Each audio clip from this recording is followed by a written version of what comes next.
Vamos falar de Guarani, que também joga amanhã. Bugrão joga amanhã e tem parada difícil pela frente, que é o Vasco da Gama, lá em São Januário, né, Júlio? Exatamente, Cabela. Que desafio tem o Guarani pela frente, né? Enfrenta esse time do Vasco, que ainda, Cabela, em São Januário, não perdeu.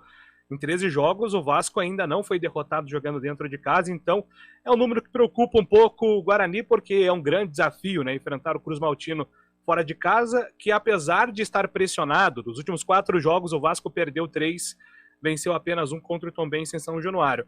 O Vasco vem sendo pressionado, a torcida quer um técnico novo, né? O Emílio Faro é quem tem comandado o time desde a saída do Zé Ricardo. Eles não optaram pela contratação de nenhum técnico, mas agora com a chegada da nova patrocinadora, tudo isso tem mudado. Mas o Guarani tem que se aproveitar desse momento, até porque o time também está motivado. Dos últimos 4 jogos do Guarani, 2 vitórias, 1 empate, 1 derrota, 7 pontos de 12 possíveis. É um aproveitamento que, se o Guarani mantiver até o final do campeonato, pode ajudar muito nessa briga contra o rebaixamento. Postas é o atacante Yuri, que contra o Tombense abriu o caminho da vitória, desencantou e foi um dos nomes importantes para construir o triunfo por 2-1. Fico muito feliz, né? Primeiramente, agradecer a Deus por essa rica oportunidade. Particularmente falando, foi uma sensação maravilhosa. No meu primeiro jogo titular no Brinco, poder ajudar a equipe com o gol, meu primeiro gol, né?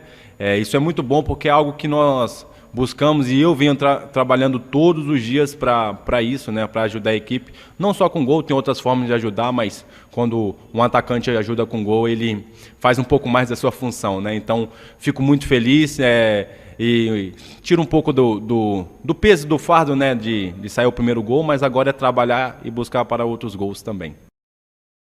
Ô Cabelo, aliás, me chama a atenção uma coisa no Yuri, desde a apresentação dele, tem uma oratória interessante, né? Ele fala com muita firmeza, o Yuri, né? O jogador geralmente ele tem.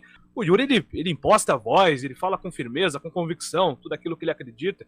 E foi um jogador muito importante para esse jogo do Guarani contra o Tombense. Deve ser mais uma vez titular, porque já que o Gênison está tratando de uma lesão grau 2, o tempo de recuperação é muito curto de um jogo para outro. Então talvez o Gênison ainda não esteja 100% fisicamente para enfrentar o Cruz Maltino no Rio de Janeiro, viu, Cabela?